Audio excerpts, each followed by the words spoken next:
Bonjour, vous vous demandez sûrement ce que c'est. Et ben voilà, toc toc toc, comme une idiote.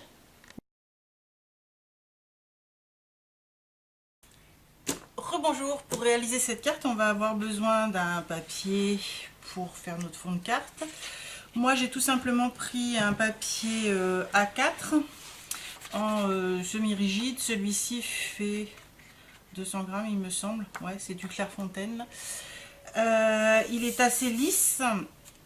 Je vous déconseille de prendre un papier texturé parce qu'on va utiliser des tampons. Après vous pouvez, mais c'est vrai que l'utilisation des tampons, ça va compliquer un peu les choses. Donc de quoi on a besoin? D'abord de tampons Ladvinia, je vous les montre. Je vais peut-être pas tous les utiliser, mais voilà. Donc je me rapproche pour que vous voyez le nom exact. D'encre, là vous choisirez ce que vous voulez bien évidemment, de mousse cut and dry, et moi je vais utiliser du scotch de marquage. Vous n'êtes pas obligé d'utiliser du scotch de marquage, vous pouvez le faire sur une feuille à part, mais moi ce que je vais faire c'est que je vais en fait faire ma carte directement dessus. Voilà, pour qu'elle ne prenne pas trop de volume. Et je vais la faire dans ce format là.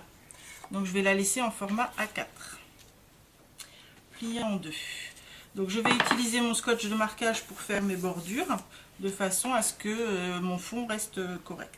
Si vous n'avez pas de scotch de marquage, vous pouvez prendre n'importe quel autre scotch. Par contre, faites attention à ce qu'il ne colle pas trop. Donc éventuellement, vous le passez avant sur un vêtement ou sur votre peau.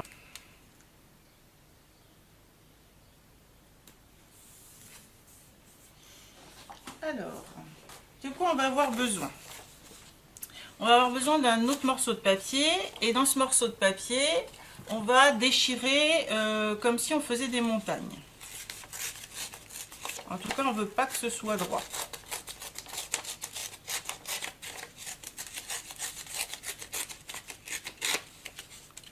Voilà, j'espère que vous voyez bien. Donc du coup, on a deux morceaux avec des choses différentes, puisque l'un est l'inverse de l'autre en fait. Donc on garde nos deux morceaux. Maintenant qu'on a fait ça, on va venir commencer à peu près dans le milieu de la carte, et on va venir mettre du jaune. Moi je vais prendre celui-ci, Distress Oxide Lémonade. J'en ai un autre jaune, j'ai très peu de jaune, mais celui-ci est... il s'appelle comment? Impossible de vous lire, je vous le rapproche. Voilà. Je trouve que le limonade va mieux. Mais après, vous prenez le jaune que vous avez. C'est pour faire comme un soleil. Donc on pose bien à plat. Je vais prendre un petit papier si je dois décharger mon encre. Mais là, je le pose bien à plat. Et je veux un jaune.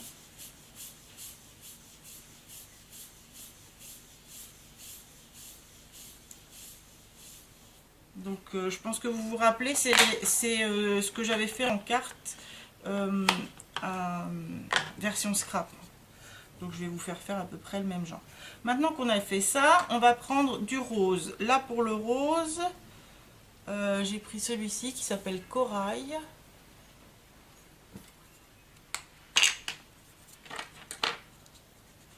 Pareil. Par contre là, je veux pas qu'il soit trop fort.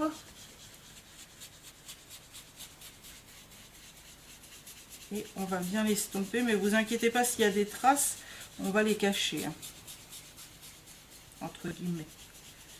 Voilà, l'idée c'est qu'elles viennent s'estomper un peu dans le jaune. Donc on va bien le blender. Et après à la fin, on blende le tout.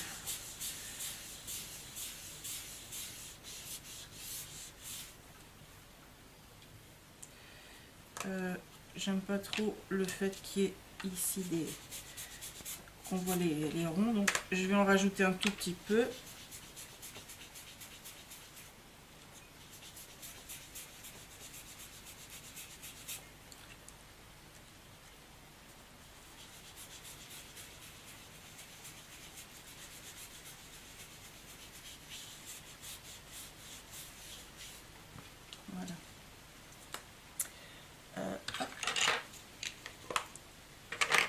Donc en blendant les deux, on se retrouve avec ici un petit floutage. Le fait que j'ai pas utilisé deux distress, mais une distress et une distress oxyde, ça se blende moins, ça se mélange moins. Il vaudrait mieux utiliser que des distress normales. Le problème c'est que je n'ai pas ce qu'il faut en jaune, donc voilà. Ensuite je vais prendre un bleu, celui-ci s'appelle Mermaid, mais si vous en avez un autre, vous en prenez un autre. L'idée c'est d'avoir du bleu.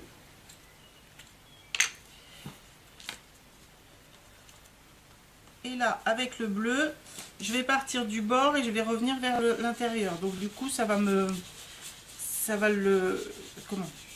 il sera moins fort vers l'intérieur. Hein.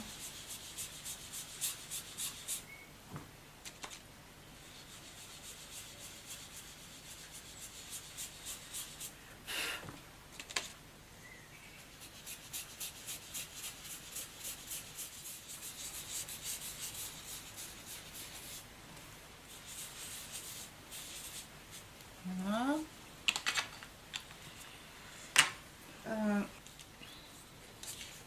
Bien, maintenant, je vais prendre une encre. Celle-ci s'appelle... Je ne sais pas. Je suis vraiment miro. Hein. Hop. Une encre verte. Et là, je vais utiliser donc les papiers que l'on vient de découper. Et donc, je vais me servir du bord droit vers le haut de ma carte. Et je vais venir à peu près ici.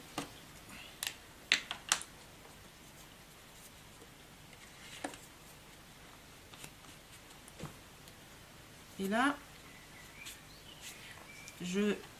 j'ancre bien. Et le but, c'est que ça se termine sans complètement couvrir la couleur du bas. Il faut que celle du haut soit bien forte, mais pas celle du bas. Je ne sais pas si je suis claire. Vous me direz.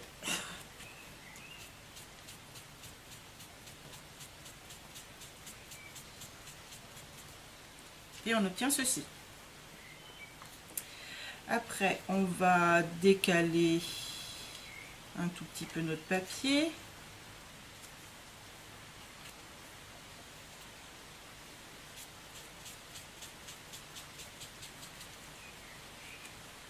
L'idée, c'est que ce ne soit pas exactement les mêmes montagnes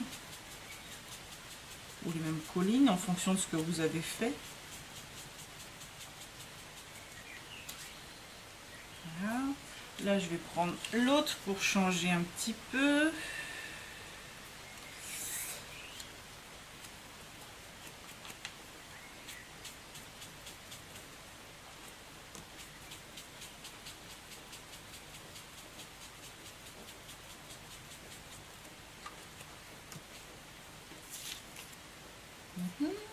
On peut l'inverser.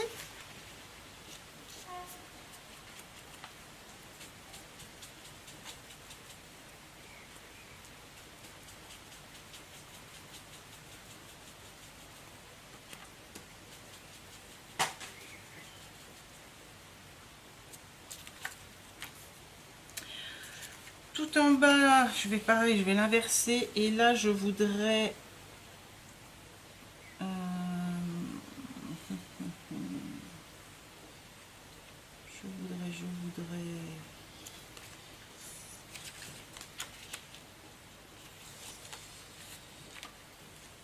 je voudrais quelque chose de moins fort que ça.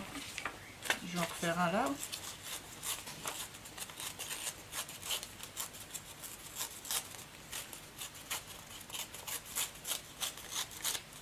Voilà. Et là, par contre, je vais bien ombrer le bas pour faire le bas, enfin ombrer, bien le verdir complètement. Je suis claire? Vous me direz en commentaire. Peut-être les médicaments qui m'assomment.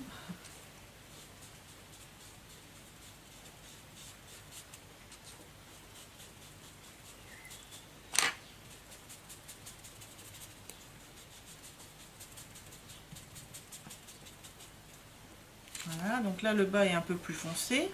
Ici, je trouve que je pourrais en rajouter un peu. Donc.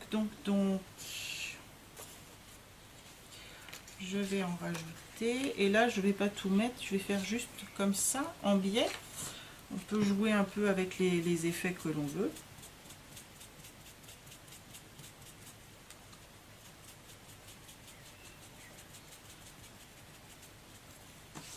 Voilà. Là, ça me semble pas mal. Je vais m'arrêter avec les encres couleurs. Donc, on obtient ceci de plus près. Maintenant, on va utiliser nos tampons Lavinia. Ce n'est pas une obligation. Personnellement, je trouve que c'est plus simple en utilisant la presse, comme ce sont des tampons avec pas mal de détails.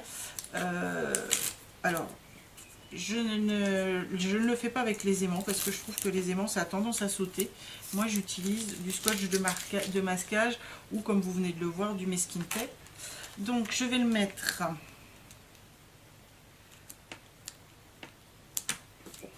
Voilà. Et là, ça ne bougera pas et je peux venir faire mon tamponnage tranquillement. Donc, je vais vous le mettre dans ce sens-là. L'idée maintenant, c'est de venir tamponner dans un premier temps ma petite fée. Et ensuite, je ferai le reste du décor autour. Et je voudrais que ma fée soit ici. Si je veux mettre un arbre là, je vais plutôt la mettre par ici. Alors, où je mets un arbre, où je vais mettre les... Comment ça s'appelle? Les dents de lion. Donc, je vais peut-être plutôt mettre les dents de lion. Et donc, elle, je vais la mettre là. Voilà. Là, j'applique bien. Et je vais mettre de la Versafine noire.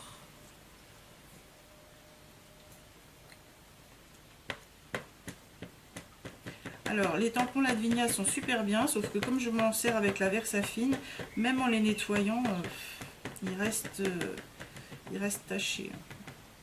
Et je les ai nettoyés avec du nettoyant, avec de l'eau et du savon, et ça reste taché.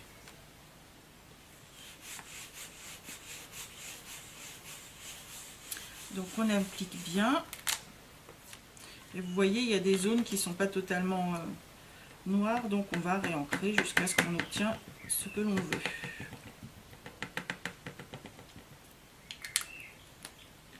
Comme il y a pas mal d'aplats noirs dans ces tampons, c'est quand même mieux avec la presse à tampons.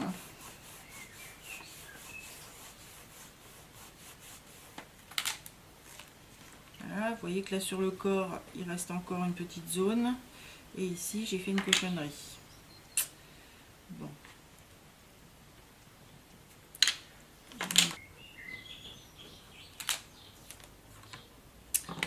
Voilà pour mon petit personnage. Donc, le grand, je voudrais pas qu'il soit en entier, donc je vais le mettre comme ça.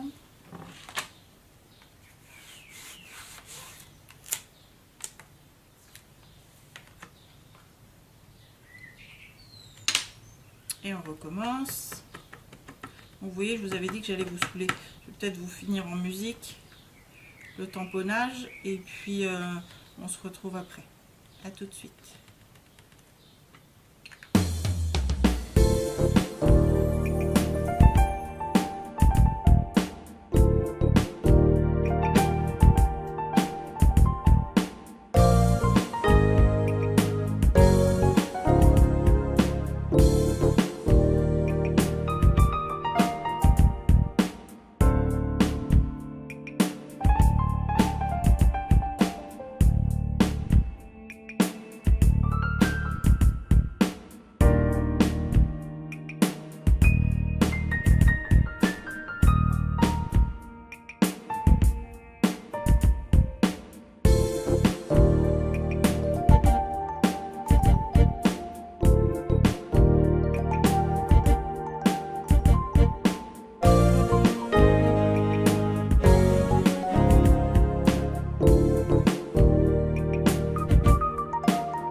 Alors voilà ce que ça donne une fois terminé.